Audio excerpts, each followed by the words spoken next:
boa noite, sejam todos bem-vindos a mais um programa Mais Saúde, que hoje está recheado de boas notícias, de muita informação, e nós vamos trazer todas elas para vocês, inclusive participarem aqui conosco.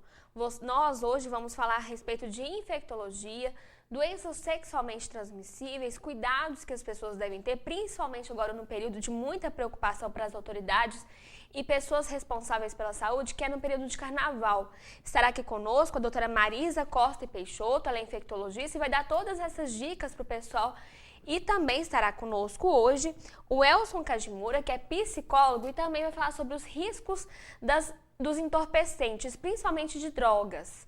E aí você que quer participar conosco, quer mandar a sua pergunta, a sua sugestão, já pode ligar, porque inclusive quem ligar e participar conosco hoje, no fim do programa vai estar concorrendo a brindes.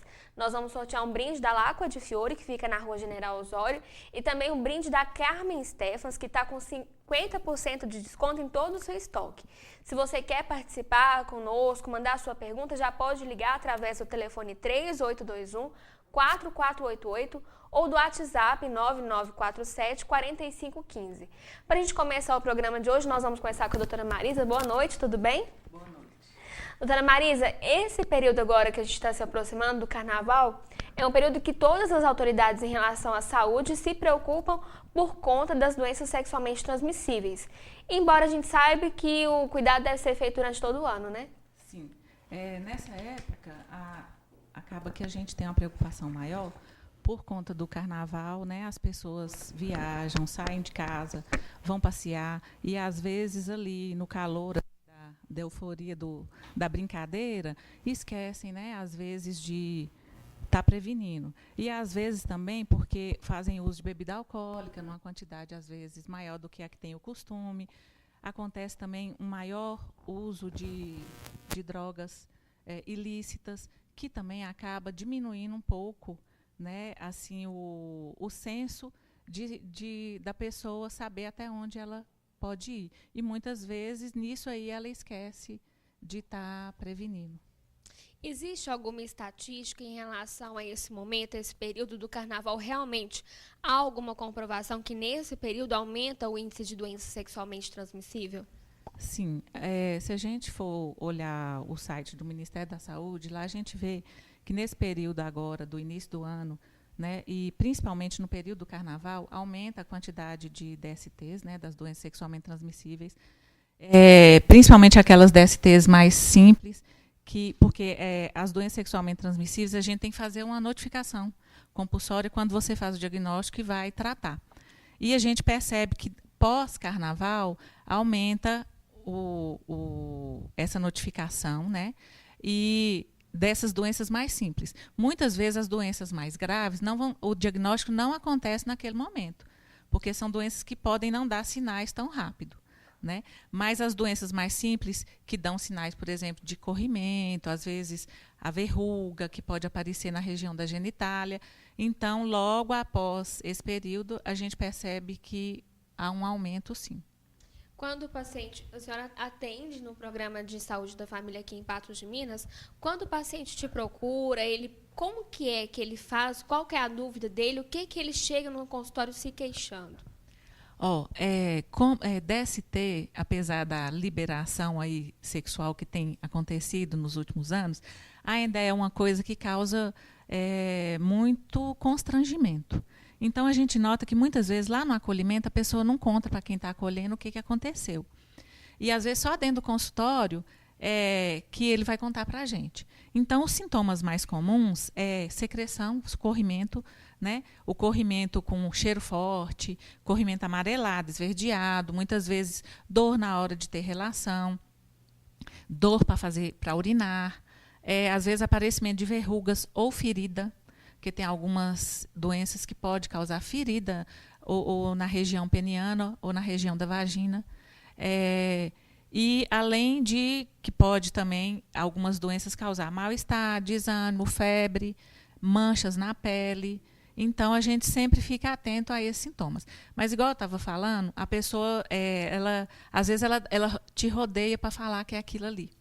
Porque acaba que causa um constrangimento. E quando a gente vai fazer o histórico, às vezes você tem que perguntar para a pessoa a questão da vida sexual dela, que é uma coisa muito íntima. Então, se você tiver uma boa relação com aquele paciente, vai ser mais fácil para ele te contar, né? Então, a gente percebe que muitas vezes, principalmente os homens, às vezes procuram a farmácia, conversa com o farmacêutico, conta o que está acontecendo. E a gente sabe que tanto a unidade de saúde está preparada para receber qualquer tipo de caso desse que a gente está falando agora, quanto também o Viva Vida. Lá a demanda é espontânea, você não precisa necessariamente ter uma consulta marcada. Lá eles vão te acolher, ver qual é o problema e muitas vezes já resolve ali na hora. Então, talvez o constrangimento tenha que diminuir um pouco, porque às vezes quem te acolhe é a enfermeira, que também entende um pouco do assunto, e ela vai fazer uma triagem para saber se tem que passar para o médico ou não. Para o pessoal de casa entender, então, tive uma relação sexual sem proteção, não me protegi naquele momento ali, e comecei a perceber que alguma coisa não está da forma que deveria. A partir desse momento que eu tive essa relação, quanto tempo normalmente esses sintomas se manifestam? Os sintomas eles podem aparecer na mesma semana de algumas doenças, né? Mas eles também, algumas doenças têm um período de incubação grande, às vezes de meses. Por exemplo, o HIV, ele pode demorar até 6 meses, até anos para poder manifestar de maneira mais severa. Às vezes os sintomas iniciais são tão brandos que a pessoa não percebe. Agora, por exemplo, uma sífilis. Dentro, aí, em torno de 1 semana, 10 dias, a pessoa já pode ter uma manifestação que seria aparecimento de ferida na genitália, né? A gente tem a gonorreia. A gonorreia, em poucos dias, ele já vai ter secreção. E no homem, a gonorreia é a que dá mais sintomas. Vai ter muita secreção purulenta e, às vezes, aquela secreção aparece na roupa íntima. A pessoa dorme, no outro dia a roupa está toda suja, né, de secreção purulenta mesmo, pus saindo pela uretra. A hora que vai urinar não aguenta de dor. E o bom é que o tratamento é simples, é rápido. Então, o ideal, se isso aconteceu, a pessoa vê que tem alguma coisa errada, o ideal é procurar a unidade de saúde, tentar conversar com quem faz o acolhimento para poder estar marcando a consulta com o médico. Ou, dependendo do que ela contar, às vezes o médico vai atender no mesmo dia, né? E igual eu falei, pode também procurar o Viva Vida, que às vezes já sai de lá até tratado. Então, o correto é tentar procurar o serviço médico. A gente conhece muito o HIV e o vírus, né? Que as pessoas falam muito, tem muito medo dessa doença, mas a gente sabe que existem outras doenças tão perigosas quanto. Quais seriam essas principais doenças aqui que nós poderíamos listar? A gente não pode esquecer principalmente das hepatites. São doenças graves, principalmente hepatite B e C. Doenças graves que podem causar cirrose e câncer de fígado. E que normalmente a maioria das pessoas não sabe que ela é transmitida através da relação sexual. E também através de compartilhamento de agulha contaminada, né? Então, a hepatite B, o tratamento dela é muito mais difícil do que do HIV. E, normalmente, é um tratamento que nem sempre vai ser bem sucedido. Nem sempre a pessoa vai obter a cura. A da hepatite C é até um pouco mais grave, a gente preocupa mais, que normalmente é um tratamento duradouro, de longa data, que a pessoa usa medicamentos que são caros, medicamentos que têm efeito colateral e que muitas vezes não são bem sucedidos. Então, acaba que a hepatite preocupa também a gente bastante, apesar que nós temos vacina para hepatite B. Então, a maioria dos adolescentes da nova geração foram vacinados, porque a vacina da hepatite B ela não tem muito tempo, né, deve ter em torno de 15 a 20 anos, que ela foi por serviço público, porque ela não era, tinha que pagar para poder, né? Então, assim, os adolescentes hoje em dia e os adultos jovens, a maioria foram vacinados de hepatite B. Mas a gente não tem certeza também ali se a pessoa tem uma proteção adequada. A vacina, ela vai ajudar o sistema imunológico a reagir contra a doença. Mas não é uma certeza falar assim, vacinou, não vai pegar a doença. Não é assim que funciona.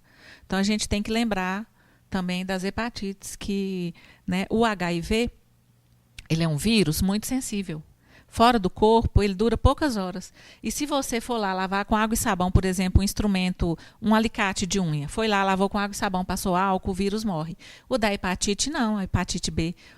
Normalmente o alicate tem que ir para a autoclave. Por isso que é uma doença que preocupa a gente. A hepatite tem algum sintoma mais característico, alguma situação ali que a pessoa percebe a doença? Sim, a hepatite, ela tem algumas fases, fase aguda e fase crônica.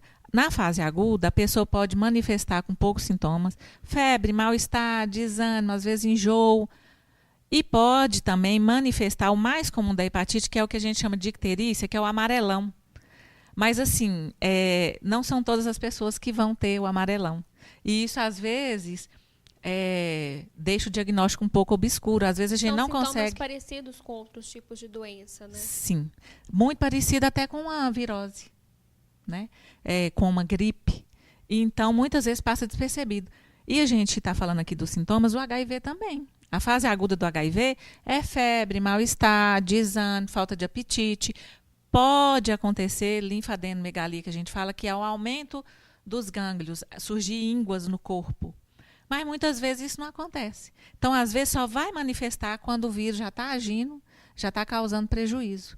Por isso que são doenças que a gente tem um temor maior. E a chave do problema é a prevenção. A gente não pode pensar assim, não, se eu pegar eu dou um jeito e trato. A prevenção é o melhor remédio, né? Inclusive, a gente tem dados aqui da Secretaria de Saúde de Patos de Minas, que conta que somente em 2015, 86 novos casos de HIV foram registrados na cidade.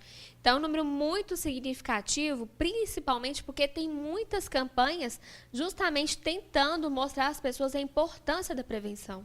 Isso. Além da questão das campanhas, a gente tem que também incentivar a população a procurar a assistência do médico, da enfermeira, de um profissional da saúde, porque às vezes tem a campanha, fala que tem que usar o preservativo, mas muitas vezes a pessoa não sabe nem como que usa, né? Muitas vezes a pessoa não sabe qual que é a maneira correta para aquele preservativo, aquela camisinha masculina não romper, não estourar, né? Como que é que coloca, como que retira. Então, qualquer unidade de saúde que a pessoa procurar, os profissionais lá estão preparados para ensinar e fazer as orientações em relação à questão da prevenção para doenças sexualmente transmissíveis. Com a camisinha masculina, a camisinha feminina, que tem a camisinha feminina, que a maioria das mulheres não conhece. É uma camisinha que às vezes fala assim, mas meu marido não gosta de usar camisinha, meu namorado não gosta. Ali na hora, às vezes, a pessoa não quer usar o preservativo masculino, que depende do homem para estar usando. Mas existe a camisinha feminina também, que para a mulher ela é confortável e ela não vai incomodar o homem. Então, não tem essa desculpa de falar, a camisinha incomoda muito. Então, o preservativo feminino, ele também é um caminho, né? Aí é interessante, tem dúvida, não sabe como que usa? Vai na unidade de saúde, procura um médico, procura a enfermeira, obtenha informações para poder a gente estar ensinando, estar dando dicas, estar falando a respeito da importância dessa prevenção. Tá certo, doutora Marisa. Aguardem só um minutinho que nós vamos voltar daqui a pouco com mais um bloco do programa Mais Saúde, trazendo ainda mais dicas para vocês aí de casa. Fique conosco.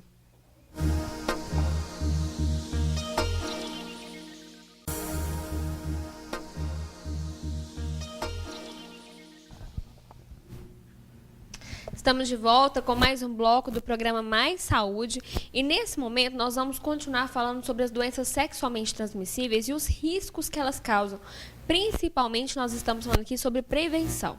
Doutora Marisa, no último bloco nós estávamos falando a respeito do uso de camisinha, que hoje é o principal método mesmo para você não adquirir as doenças sexualmente transmissíveis. Mas ainda existe muito tabu em relação ao uso.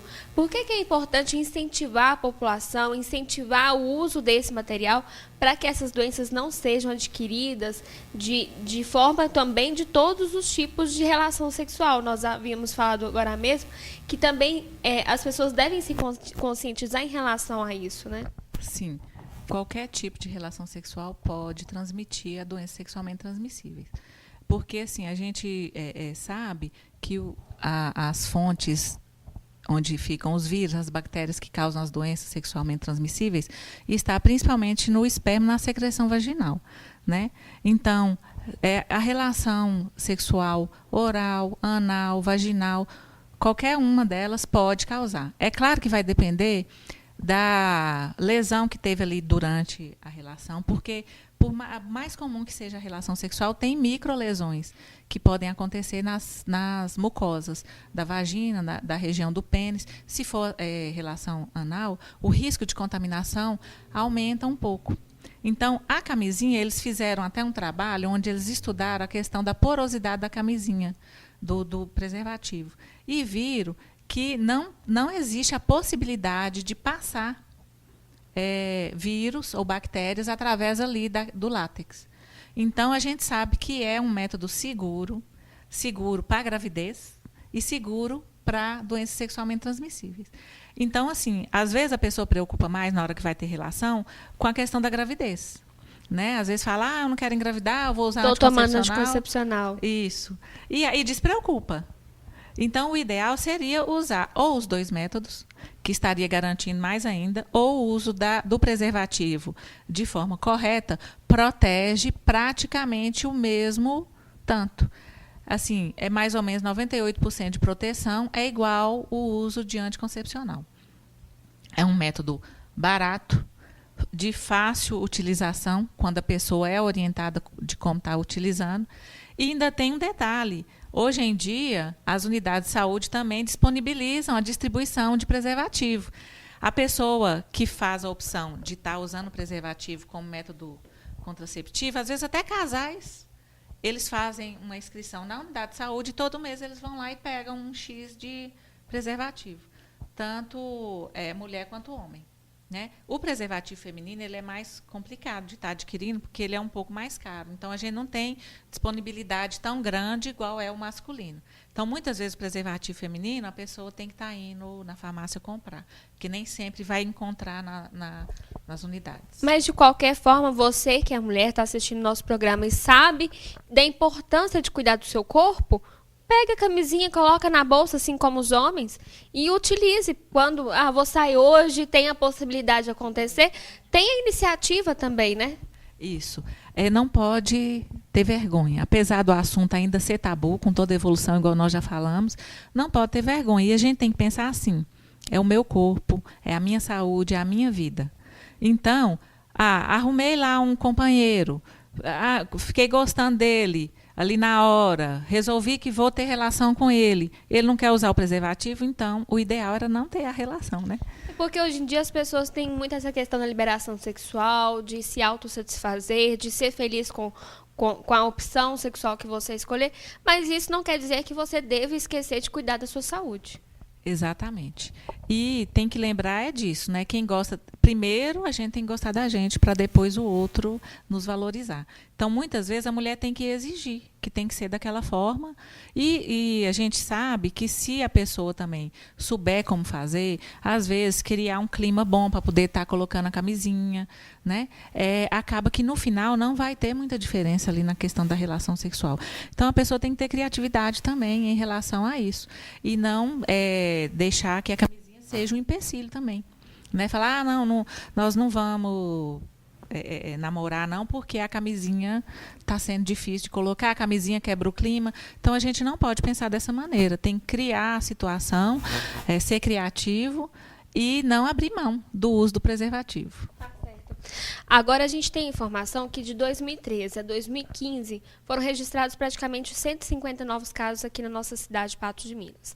Desses, números mais de 100 eram homens e o restante mulher. Porém, a nossa realidade aqui na cidade foge um pouco do contexto geral, porque o que nós estávamos conversando aqui é que hoje a pessoa contaminada pelo HIV ou por algum tipo de doença sexualmente transmissível, ela não tem cara, ela não tem rosto, ela pode atingir todo o público. Exatamente. Houve uma mudança no público-alvo. Antes a gente até tinha o que a gente chamava de grupo de risco, que isso não existe mais. Hoje em dia a gente chama de comportamento de risco, que é a questão de ter a relação sexual sem a proteção. Né? Igual você falou, quem vê cara não vê DST. Não, você olha para a pessoa, tá bonitinha, tá saudável. Eu conheço fulano, é filho de ciclano, não tem doença não. Não dá para saber. Né? Ainda mais hoje em dia com os tratamentos, às vezes até a pessoa que é portadora, que às vezes não contou que está usando o tratamento, você não fala, porque o tratamento está muito moderno, você não consegue perceber. Então, a imagem que a gente tinha antigamente era daquela pessoa magra, esquelética quase, né? E que você olhava, batia o olho e via que estava doente. E, hoje em dia, o que acontece?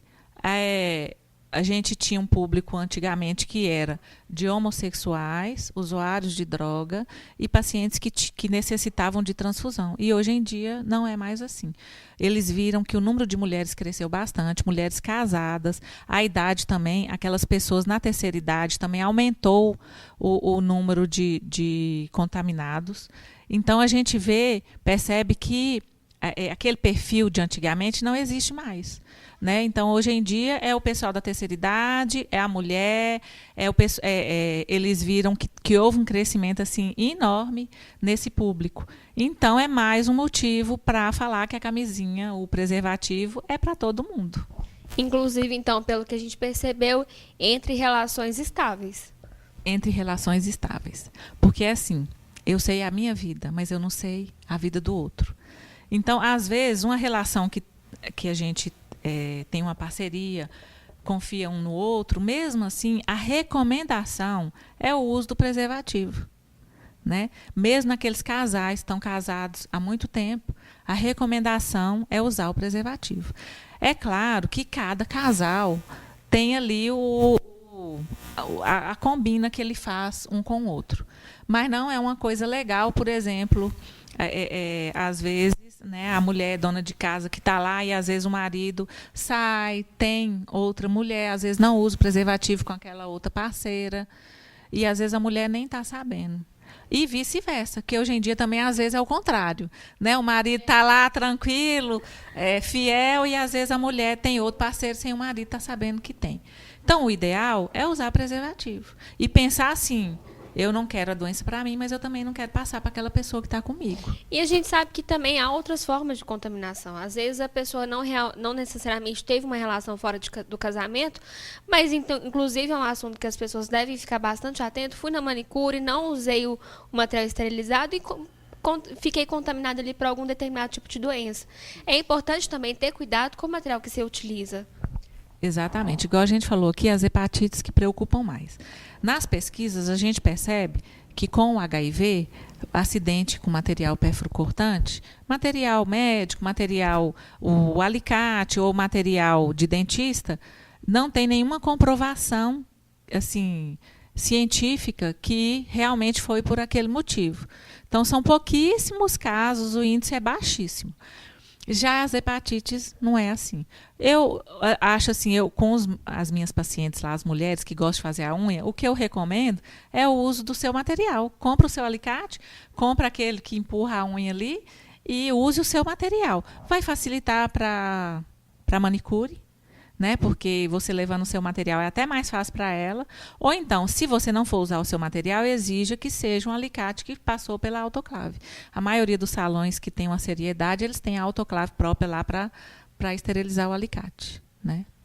E a gente tem que lembrar também que é muito fácil o acesso dos pacientes aqui hoje em Patos de Minas para tirar essas dúvidas, para procurar uma orientação médica e até mesmo para tratamento. Hoje a gente tem um centro de referência aqui, que é o Viva a Vida, tem o médico infectologista, o médico especializado na área, para que esse tratamento seja realmente feito de uma forma gratuita e séria, para as pessoas em casa entenderem onde que fica, como que você deve procurar, qual documento que você deve portar. O ideal, igual eu falei, hoje em dia a maioria dos pacientes vão primeiramente na unidade de saúde porque está mais próximo de casa. Ele pode procurar a unidade de saúde. Se ele, no acolhimento, contar o que está acontecendo, provavelmente, talvez ele seja atendido ali no mesmo dia ou na mesma semana. Né?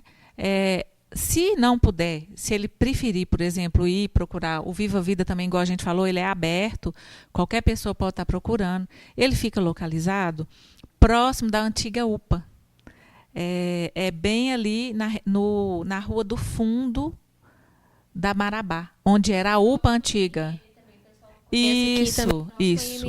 Isso. E ali funciona 2 centros, o Viva Vida e o Hiperdia. Eles têm as entradas diferentes, mas qualquer um dos lados que a pessoa chegar, ele vai obter informação. Igual eu falei, lá é um centro aberto, qualquer hora que a pessoa chegar, ela vai ser acolhida e vão tentar resolver o problema dela, mesmo que ela não seja... que ela não converse com o médico no mesmo dia, mas ele não sai de lá sem uma orientação. Inclusive, lá também eles têm uma dinâmica... uma vez na semana, eles têm reunião que eles orientam a questão da prevenção. E lá, depois dessa reunião, quem quiser pode estar fazendo os testes rápidos. Que aí eles testam sífilis, HIV e as hepatites. Faz o teste rápido, o resultado sai na hora. Sai no mesmo dia. E é gratuito, a pessoa não tem que pagar nada. E, igual eu falei, é demanda espontânea. Era na quarta-feira, eu não sei se ainda continua. Mas qualquer unidade de saúde que a pessoa for, informa o dia, o horário e como que funciona. Então, assim, se a pessoa quiser procurar a unidade de saúde, for acolhida, ele vai ser atendido. Ah, não, eu prefiro ir lá no Viva Vida, porque é mais rápido. Às vezes a unidade é muito cheia, às vezes o médico não está, a enfermeira não está. Então, procure o Viva Vida, que lá também ele vai ser acolhido. Em alguns casos também, a gente sabe, principalmente em relação a estupro, que é uma situação muito complicada, que em Patos a gente vê alguns casos aqui nos últimos tempos, pessoa foi sexualmente abusada ou esqueceu a camisinha, usou a camisinha estourou, tem o tratamento para o dia seguinte também, né? Sim. Tanto para a pílula do dia seguinte, ela está disponibilizada pensando em gravidez, quanto... a gente faz uma análise do que foi que aconteceu. No caso de estupro, tem todo um protocolo onde a pessoa precisa passar pela entrevista do médico, a gente faz uma avaliação e vê se, na maioria das vezes, há necessidade do uso de medicamentos antirretrovirais para evitar a contaminação pelo HIV. E, às vezes, a pessoa tem que usar esses remédios por 30 dias, no caso aí de abuso sexual. Mas, assim, a referência do abuso sexual aqui em Patos de Minas... normalmente as pessoas são encaminhadas para o serviço próprio, tem um serviço próprio. Lá no Viva Vida eles fazem atendimento, mas o Hospital Regional também faz. Né? E esse atendimento, na hora que a pessoa chega, alguns testes vão ser feitos naquela pessoa e talvez até quem aconteceu ou o acidente ou o abuso, para saber qual que é a situação sorológica da pessoa naquele momento. E aí é feita toda uma avaliação para saber se tem necessidade do uso da medicação contra o vírus HIV. Agora, contra a gravidez, é igual a gente falou, também tem uma orientação, no caso aí de romper preservativo, a disponibilidade da pílula. Lembrar, gente, que isso a gente não considera método preventivo, porque senão a pessoa fala assim, não, agora também é assim, eu vou lá, vou ter relação sem proteção e vou tomar o remédio depois. Mas não é assim que funciona. Tá certo, doutora Marisa, aguarda mais um minutinho que nós vamos para mais um rápido intervalo. Daqui a pouco voltamos com mais saúde para vocês, muito mais dicas de prevenção e cuidados. É daqui a pouco.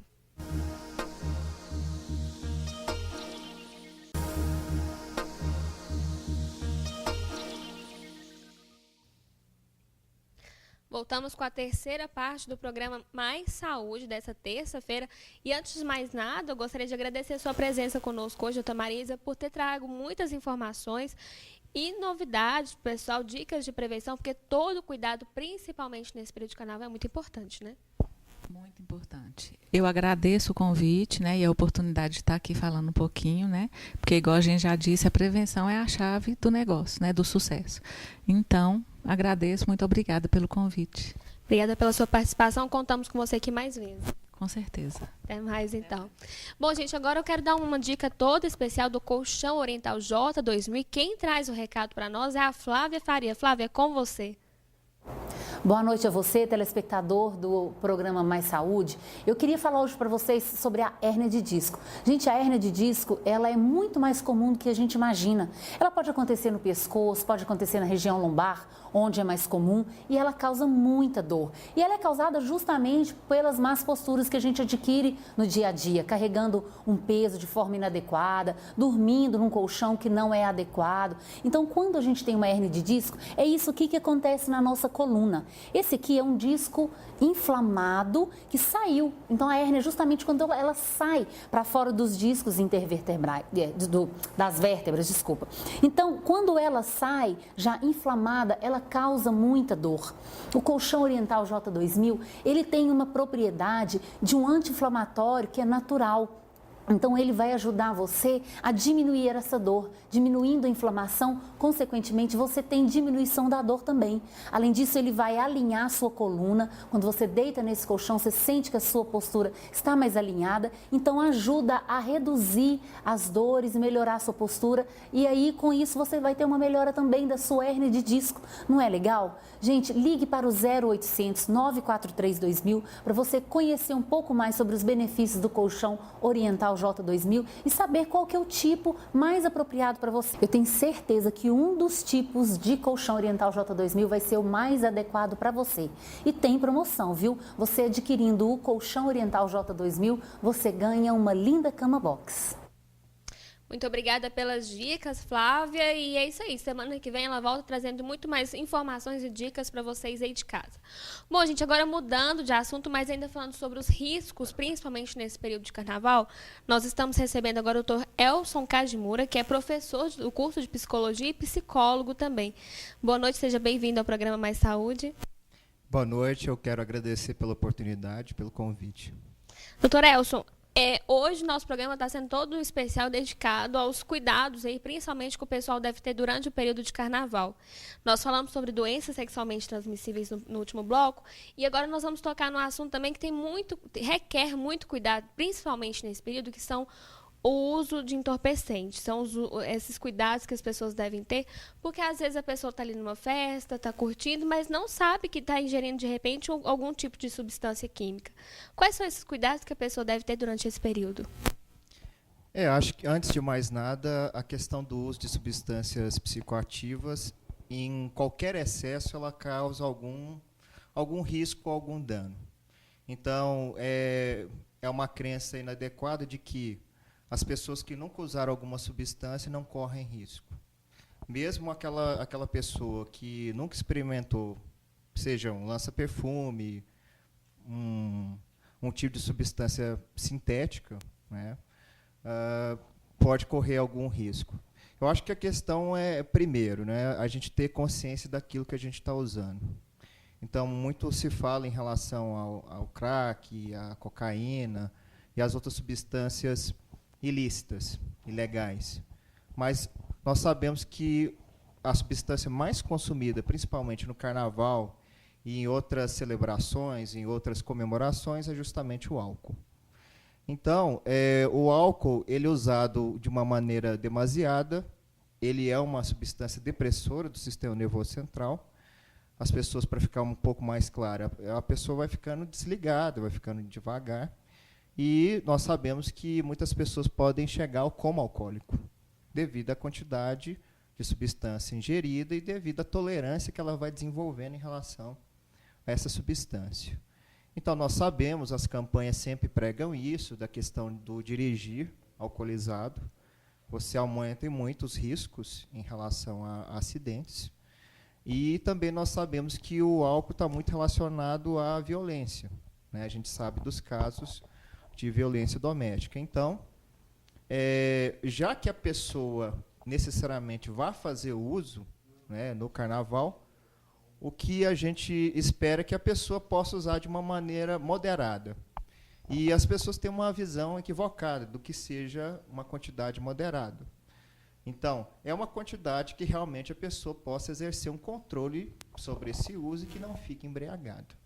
O que, infelizmente, a gente percebe hoje que as pessoas estão usando o álcool de uma maneira cada vez mais abusiva. E, lógico, você ter consciência dos efeitos daquela substância que você for usar, né? Porque aí a gente considera a questão de adolescentes, né, que, infelizmente, não sabem desses efeitos, e aí a gente tem um risco muito considerável. principalmente em relação às drogas chamadas perturbadoras, as drogas alucinógenas. Por exemplo, o LSD, o chamado ácido lisérgico, né, que ela causa justamente alucinações, assim como o chá de cogumelo, né, que muita gente utiliza aí, encontrado no meio rural, né. Então, ser precavido em relação a essas questões. E, lógico, se você nunca usou uma substância, procure sentir prazer, curtir o carnaval de uma outra maneira que não seja relacionado ao uso dessa substância. Recentemente, a gente teve um caso aqui em Patos de Minas, que não foi divulgado, mas que realmente aconteceu, de uma pessoa, um determinado adolescente, que foi para uma festa curtir e usou essa determinada substância, conhecida como bala, né, que o pessoal conhece aí no meio das festas, sem saber que estava utilizando aquela substância, e teve assim sintomas muito fortes. Como que as pessoas podem descobrir ali o que ela está utilizando, de que forma que está utilizando, e até os cuidados para que elas não caiam em ciladas como essa? Então, algumas substâncias elas têm um formato e têm uma característica própria. Por exemplo, o LSD, o chamado ácido lisérgico, ele normalmente vem em papelotes, é como se fosse um papelzinho. Quando a gente verifica os desenhos, normalmente tem desenho de bicicleta, um desenho de sol, um desenho de uma florzinha. Então, é um papel muito pequeno, mas qual que é a questão? Parece que é um papelzinho inofensivo. Mas ali está considerado, está o quê? Está uma concentração muito grande dessa substância, né? Agora, essa substância que você falou, a chamada bala, ela normalmente é uma espécie de comprimido, né? E além da bala, nós temos as anfetaminas, que também, né, são em formato de comprimido. Ou seja, essas substâncias são sintéticas, ou seja, essas substâncias são produzidas em laboratório.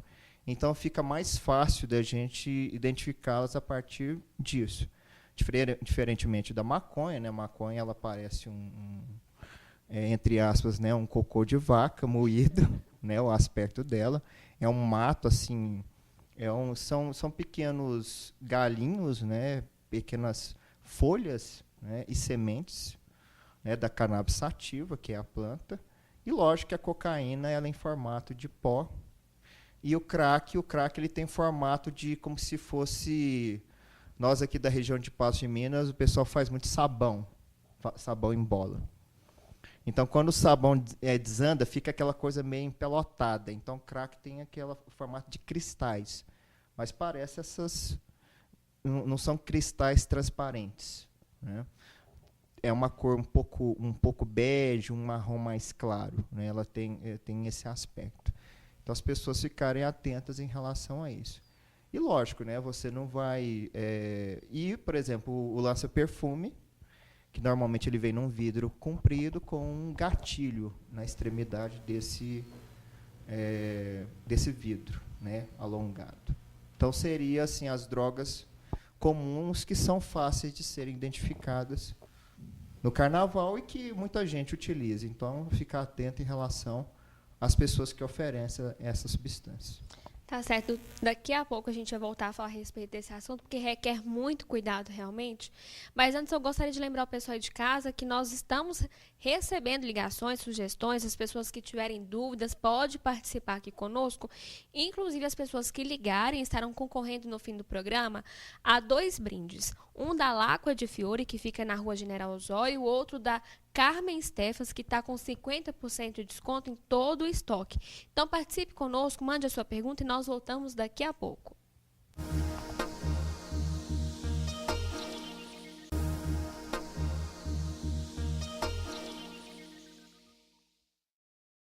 Essa aí, estamos de volta com a última parte do programa Mais Saúde. E aqui conosco o doutor Elson Cajimura, é isso mesmo? É assim que se pronuncia?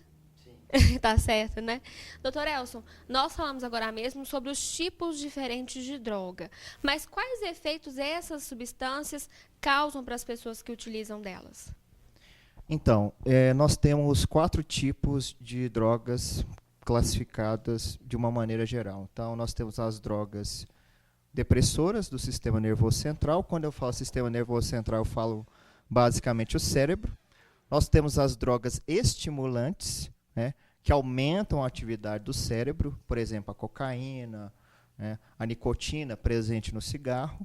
Nós temos as drogas perturbadoras, que o principal representante é a maconha, e nós temos as medicações psiquiátricas, ou seja, são aquelas drogas que são utilizadas com uma finalidade médica para tratamento de determinados transtornos, como transtorno de humor, o exemplo, claro, a depressão, o transtorno de ansiedade, casos de psicose.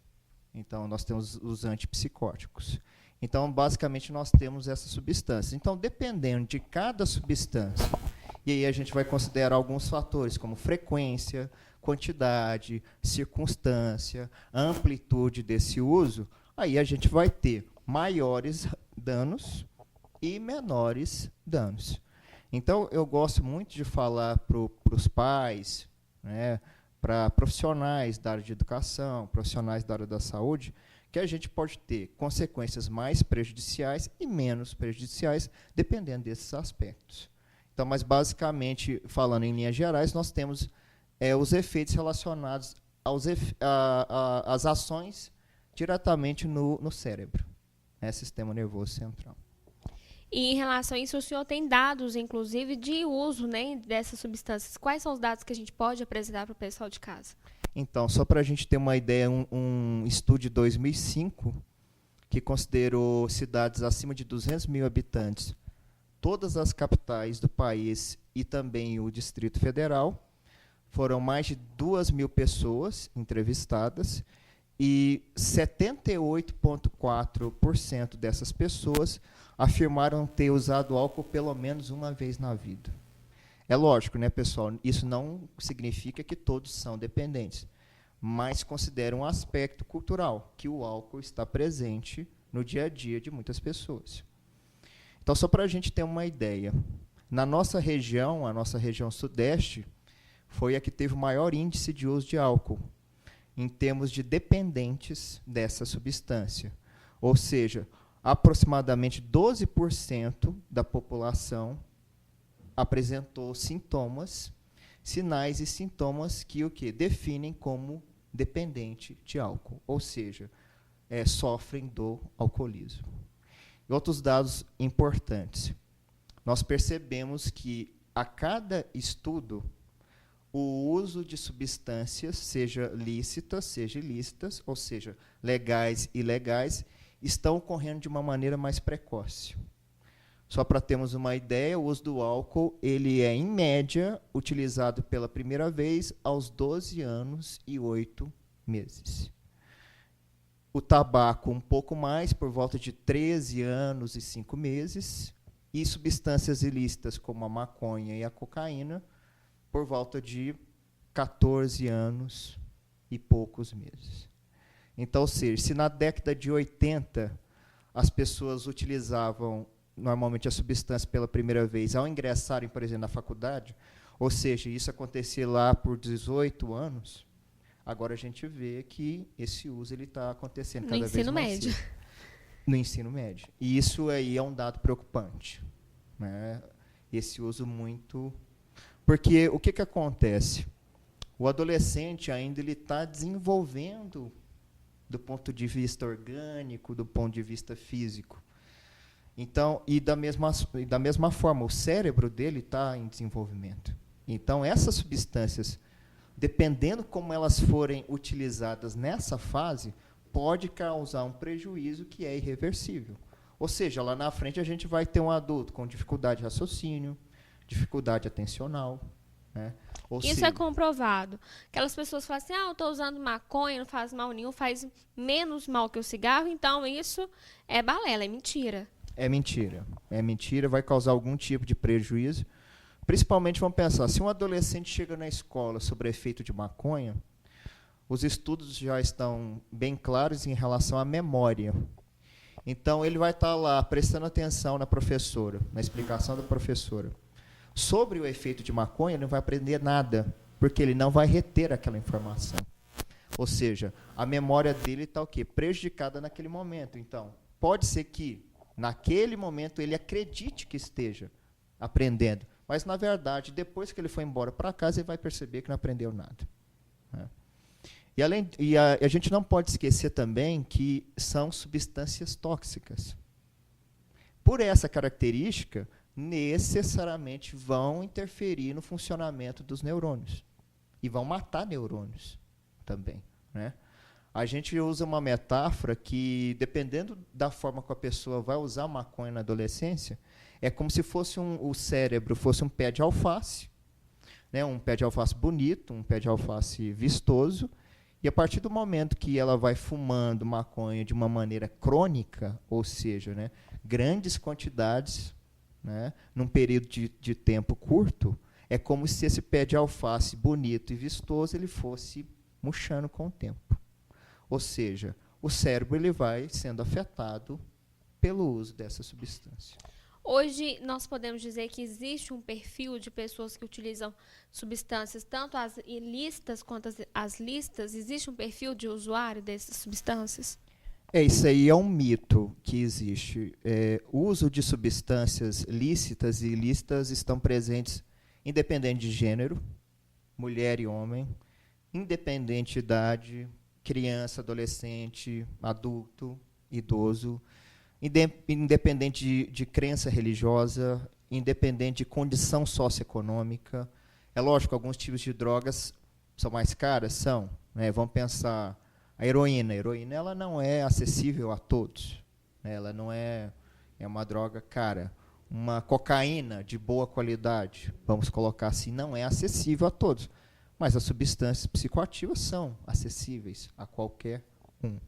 Então, independente de etnia, independente de raça, de gênero, de idade, de condição socioeconômica, com certeza está presente. Então, não é porque lá muitas pessoas que têm uma condição socioeconômica melhor que se questionam por que o meu filho se tornou um dependente de drogas. E existe alguma motivação? Já que a gente está nessa pergunta, por que a pessoa se iniciou aí nesse uso de dependência de drogas, existe alguma motivação? O senhor que atende a esses casos, o senhor percebe alguma justificativa?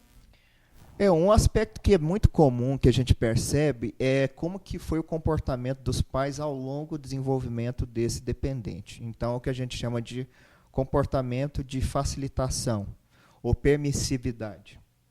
Ou seja, aquele pai que não conseguiu estabelecer as regras, estabelecer limites adequados para a criança. Ou seja, era aquela criança que era atendida a todo momento. Ou seja, a capacidade de desenvolver tolerância e frustração nessa criança ficou comprometida. Concedia todos os desejos solicitados por essa criança. E aí a gente vai saber o seguinte, na vida adulta, o mundo vai estabelecer regras de funcionamento. A própria sociedade vai estabelecer essas regras. E é aí que a gente vai ter uma série de complicações. Então, o uso de drogas vai ao encontro desse comportamento de dificuldade de estabelecer os limites, respeitar as regras, a falta de tolerância e frustração. Por quê? Porque a pessoa não vai perceber o quê? O limite. E nós sabemos que um dos sinais, justamente para que a pessoa desenvolva um problema de dependência, é a falta de controle. Ela perde o controle sobre esse uso. E quem está ali em volta dessa pessoa, principalmente adolescente, que é o que a gente pode perceber mais, quem está em volta ali, convivendo com essa pessoa, quais são os sintomas? Como que ela pode perceber que aquela pessoa está utilizando drogas? Como que ela pode ajudar? Então, nós temos os chamados sinalizadores do uso. Só que é muito importante deixar claro que não necessariamente a apresentação desses sinalizadores indica problema com o uso de drogas, como a própria palavra define, é um sinalizador. Ou seja, um estado de humor alterado. Ou seja, tristeza em demasia frequente, ou uma irritação frequente, ou seja, uma impulsividade, dificuldade de controlar as suas ações, as suas atitudes, mudança no hábito de uma forma muito característica, ou seja, começa a mudar a rotina desse adolescente, né? É um entra e sai de casa. Determinados objetos indicam muito, às vezes um tubo de caneta, às vezes um cachimbo, um isqueiro, um colírio, e outros tipos de materiais, né? Por exemplo, gilete. Então, isso, por exemplo, alteração no estado de sono, alteração na alimentação, ou seja, está comendo em demasia ou está comendo muito pouco, né? Nós sabemos, por exemplo, que um dos sinais do uso de maconha é o comer excessivamente, né? É o que eles chamam de larica, na gíria, né? Então, por exemplo, dilatação de pupila, constantemente você vê olhos avermelhados, cheiros estranhos em relação à roupa, em relação ao cabelo, né? Chegada em horários tardios, mudança em relação ao grupo de amigos, ao grupo de referência. Então, isso podem ser possíveis indicadores em relação ao uso. E ao perceber sintomas, então, rapidamente, como que a gente pode ajudar essa pessoa a não iniciar o vício ou, se já está viciado, sair dele? Então, olha só, em relação a não chegar a um caso de dependência, a gente que necessariamente tem que investir em vínculos. E esses vínculos, realmente, os pais precisam estar mais atentos a eles, ou seja, procurar estabelecer atividades conjuntas com esse adolescente. Além disso, proporcionar outras fontes de prazer, ou seja, é o que a gente chama de estabelecer concorrência com o comportamento de uso, ou seja, atividades de lazer, esportes, atividades culturais, né? Por exemplo, a questão da religião, participar de grupo de jovens é uma estratégia interessante, se existir. Ou seja, tudo aquilo que for considerado prazeroso por esse adolescente precisa ser utilizado como estratégia. Nos casos já que apresentarem problemas, aí a gente precisa realmente de um suporte técnico. A gente vai precisar de uma psicoterapia, né, nesse sentido, para que realmente a gente possa orientar tanto esse adolescente quanto os pais. Todos os cuidados, então, são necessários e qualquer sintoma, qualquer situação que te cause problema, é importante até procurar um psicólogo, uma pessoa especializada que possa ajudar nesse momento, então. Sim, sem dúvida. Os pais têm muitas dúvidas em relação à questão do uso de drogas, até porque muitos pais foram criados a partir do modelo moral, né, ou do modelo amedrontador, ou seja, droga é sinal de morte, de destruição, e não é bem assim. A gente precisa avaliar muito bem como que é o uso. Os pais não podem esquecer que a experimentação do uso, o uso experimental é comum, vai acontecer fatalmente, seja drogas ilícitas, seja drogas lícitas, não precisam se assustar, né? A grande questão é que muitos adolescentes não vão se tornar dependentes, mas, infelizmente, uns vão acabar desenvolvendo algum tipo de problema relacionado ao uso de substâncias psicoativas. Tá certo. Muito obrigada pela sua participação hoje conosco, doutor Elson. Eu agradeço muito pela oportunidade. Contamos com você mais vezes. Com certeza. Gente, gostaria de agradecer também aos nossos parceiros aqui do programa que nos ajudaram a fazer esse programa tão bonito e com tantas informações para vocês. Agradecer a Enigma, que me vestiu também com um acessório lindo, né? Fica na Rua General Osório, 3823-3955. Ao Salão Tiago Lima, que fica ali na Cônigo Getúlio, o telefone de lá é 3825-8378. E eu gostaria de mandar um abraço todo especial para Simone Medeiros, que me maquiou, que me produziu o programa de hoje. Para a Floricultura Apolo, que fica aqui na Major Góes, pertinho do Banco do Brasil, que enfeitou nosso estúdio hoje com esse arranjo lindo de flores. Fica na Major Góes, o telefone de lá é 3822-2200. E agora nós vamos para o nosso sorteio, para as pessoas que participaram, ligaram aqui para o nosso programa hoje. Agradecer a participação de vocês. Então, o primeiro brinde da Laqua de Fiore. vai para o Ronaldo, Ronaldo Gonçalves, do 9975, final 75. E o segundo brinde da Carmen Stefans, que está 50% de desconto, até 50% de desconto no seu estoque, vai para Elidiomar de Fátima, o telefone é 3814, final 24. Para todos vocês que participaram aqui conosco hoje, que nos acompanham, meu abraço, meu beijo todo carinhoso, e nós nos encontramos na próxima semana com muito mais saúde.